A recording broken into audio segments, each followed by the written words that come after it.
Hola, ¿qué tal? Mi nombre es Pedro Mistli Lira García, soy estudiante del Técnico Superior Universitario en Urgencias Médicas en la Universidad Abierta y a Distancia de México.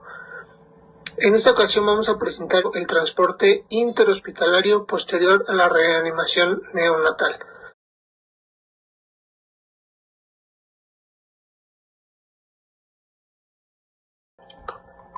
Bien, como definición, el transporte interhospitalario posterior a la reanimación neonatal es la que ocurre cuando el nacimiento ocurre en el hospital y el neonato requiere maniobras de reanimación.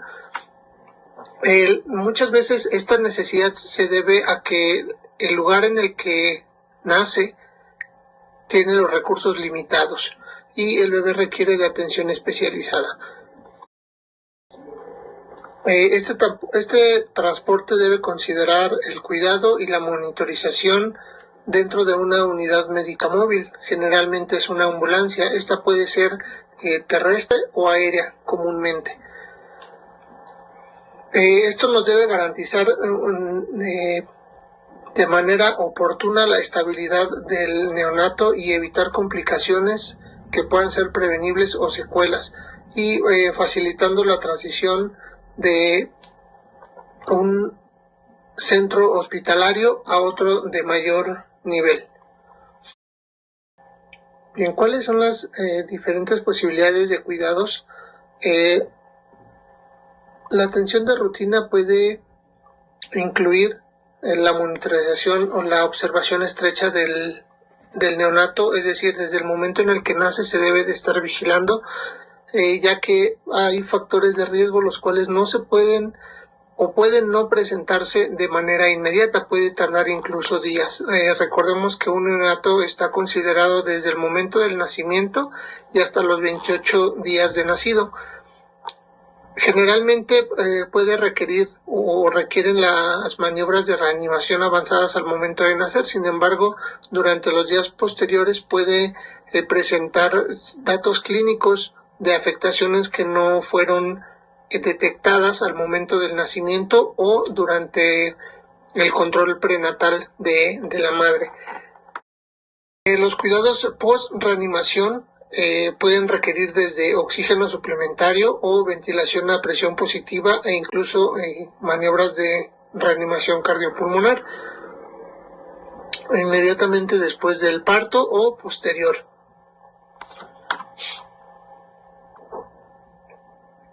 Los cuidados post-reanimación incluyen el uso de oxígeno suplementario, el uso del CPAP nasal, que es el que comúnmente la ventilación mecánica no invasiva, en este caso se utiliza el CPAP nasal en los neonatos, o la propia ventilación mecánica invasiva a través de la intubación orotraqueal.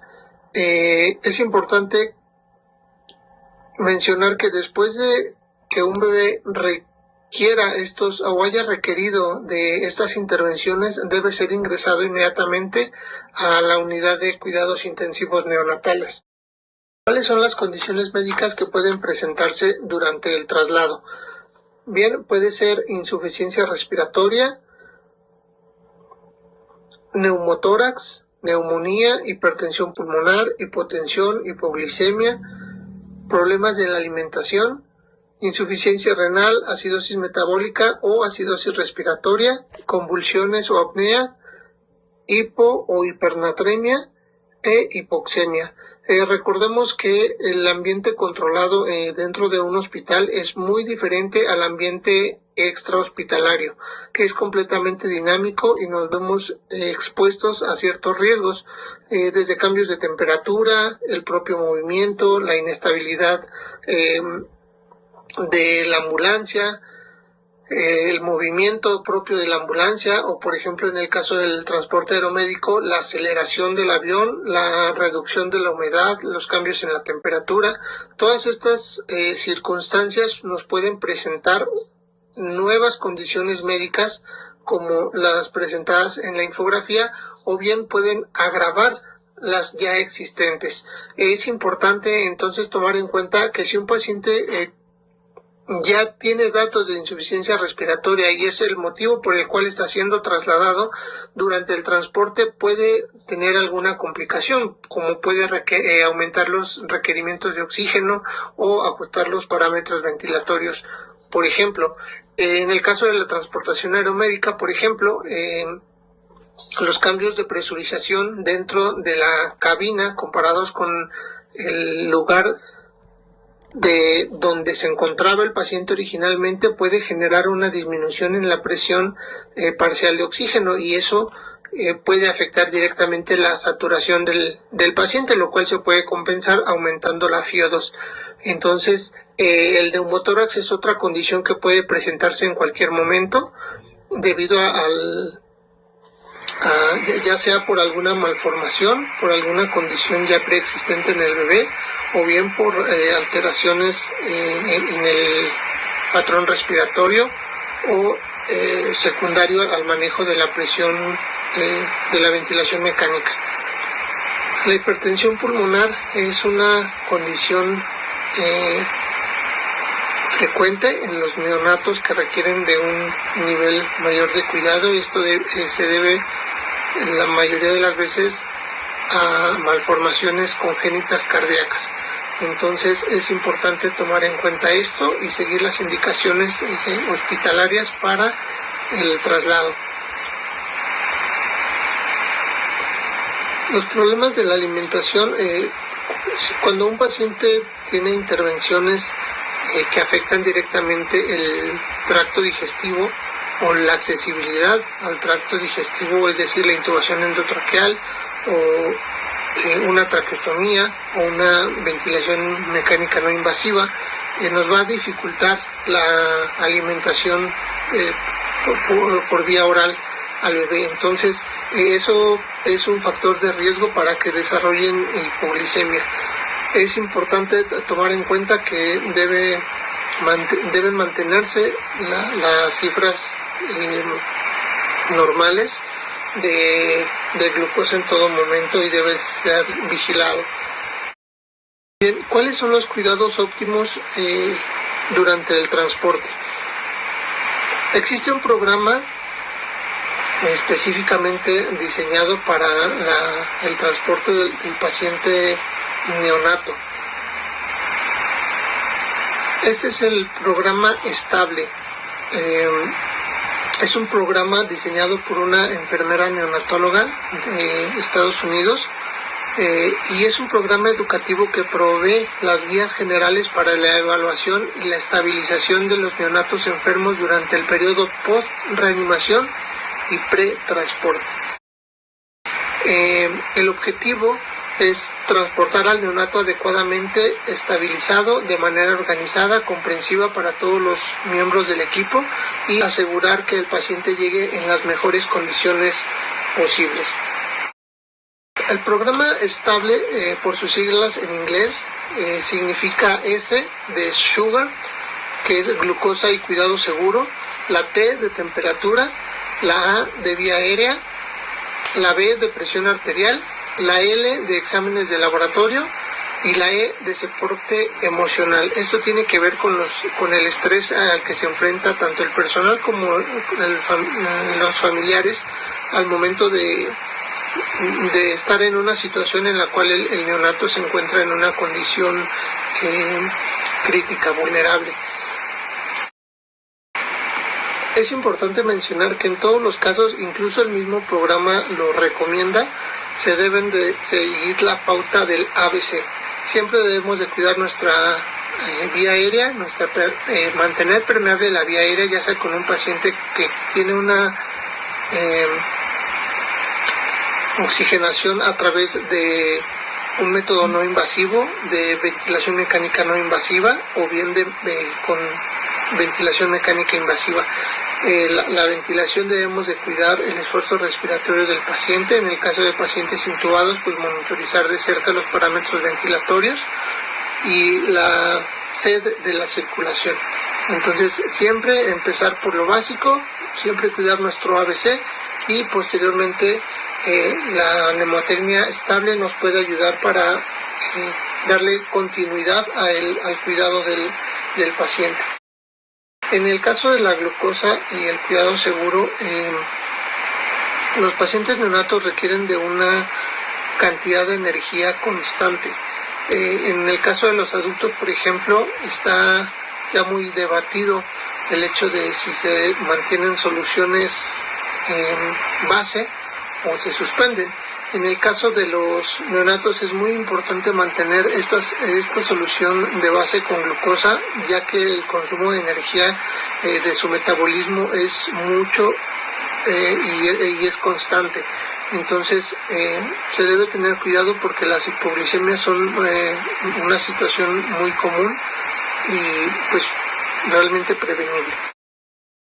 En la cuestión de la temperatura, sabemos que los neonatos son especialmente susceptibles a la pérdida de la temperatura, ya que no tienen termorregulación, entonces dependen completamente de factores externos para poder mantener su temperatura. En la vía aérea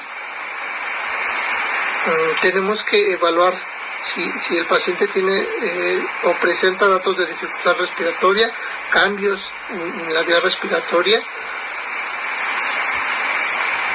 signos y síntomas de falla respiratoria, o asegurar adecuadamente el tubo endotraqueal o los dispositivos que el paciente ya tenga en ese momento.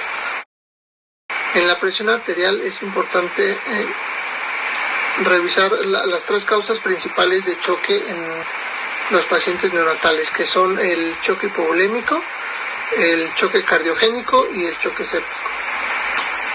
En los exámenes de laboratorio es justamente para detectar anormalidades o alguna causa de sepsis en el neonato. Entonces no es solamente tener laboratorios de rutina, se debe de considerar y tener una interpretación adecuada de los recuentos celulares en los exámenes de laboratorio.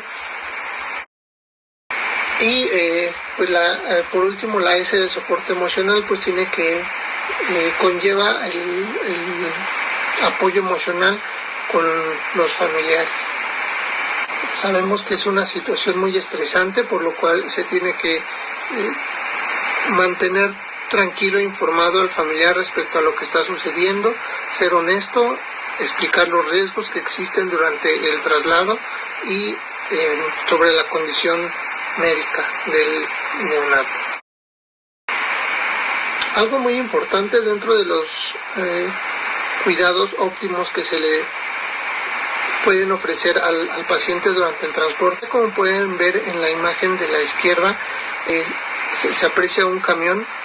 En el lugar donde trabajo tengo la oportunidad de realizar bastantes traslados, tanto de manera nacional como internacional, de pacientes neonatales, y en esa ocasión fue un paciente que se trasladó de la Ciudad de México a Suecia, hasta Europa.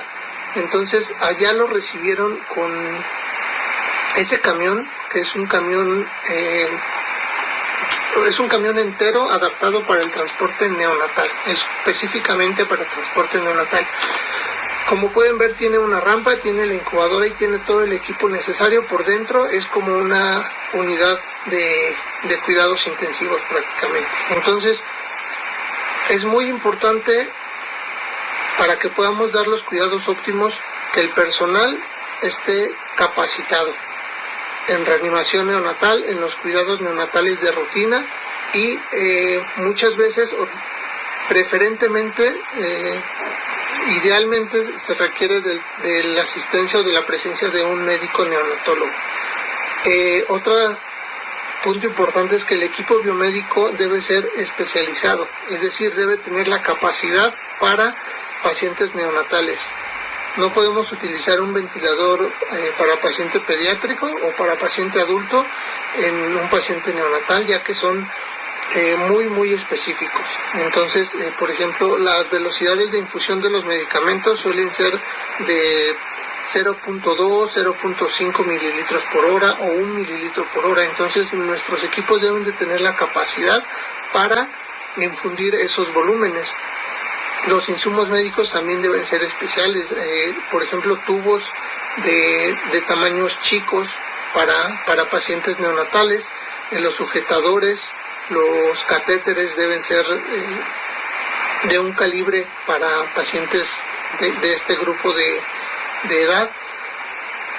Soluciones cristaloides y la glucosa, que es muy importante también.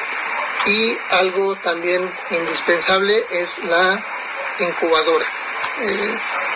La incubadora no solamente es por seguridad durante el traslado, sino para mantener la correcta temperatura del paciente. Entonces es muy importante que, además de contar con todos estos equipos, los revisemos con regularidad y para asegurarnos de que funcionan correctamente. El manejo conveniente de la vía aérea y el soporte hemodinámico, debemos de asegurar que la posición del tubo endotraqueal esté correcta y esté bien asegurado. Nuevamente, como les comenté al principio, durante el traslado el ambiente extrahospitalario es muy dinámico y el propio movimiento puede causar que el tubo se desplace o bien que se extube el paciente. Entonces es importante prevenir y controlar este tipo de riesgos. Lo podemos hacer asegurando muy bien el tubo endotraqueal. De descartar el neumotórax antes de mover al paciente es importante.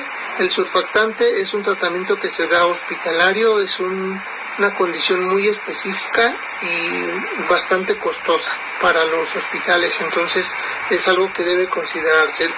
Los parámetros ventilatorios deben de vigilarse constantemente, ya que son muy susceptibles a cambios. Y la necesidad de limpiar las secreciones. Es probable que los bebés, por no solamente las secreciones a través del tubo endotraqueal, sino también por la boca. Entonces es muy importante que se vigile de manera continua. En cuanto al soporte hemodinámico, debemos asegurar primero que nada que el acceso vascular esté funcional. La monitorización cardíaca continua del paciente que es trasladado debe estar monitorizado durante todo el trayecto con un monitor multiparámetros de signos vitales. Y la recomendación de la tensión arterial media es que debe mantenerse entre 35 y 45 o hasta 55 milímetros de mercurio. El soporte con los vasopresores, que normalmente son adrenalina, noradrenalina o dopamina.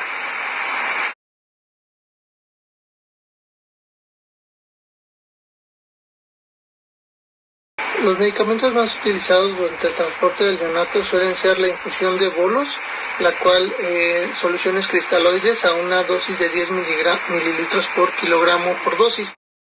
Solución de bicarbonato si el paciente presenta acidosis respiratoria, y la dosis es de 1 a 2 miliequivalentes por kilogramo por dosis. Esto se tiene que pasar en un lapso de 30 minutos. Y la dopamina, que la indicación es cuando hay una baja contractilidad cardíaca. La dosis puede ir de 5 hasta 20 microgramos por kilo por minuto. Y es muy importante vigilar las cifras de tensión arterial posterior al uso de estos medicamentos y cuidar mucho la dilución de los mismos. Las recomendaciones para el manejo del paciente neonato hasta la entrega del sitio de atención definitiva son la evaluación y reanimación neonatal, siguiendo las pautas de la Asociación Americana del Corazón y la Academia Americana de Pediatría. Mantener la temperatura adecuada es muy importante, ya que son especialmente susceptibles a la pérdida de calor. La monitorización continua, la comunicación con el personal médico que recibe al paciente, el transporte seguro, la documentación precisa de todas las intervenciones y cambios que se presenten, y sobre todo la capacitación y el entrenamiento por parte del personal que va a realizar el traslado. Eso sería todo, muchas gracias.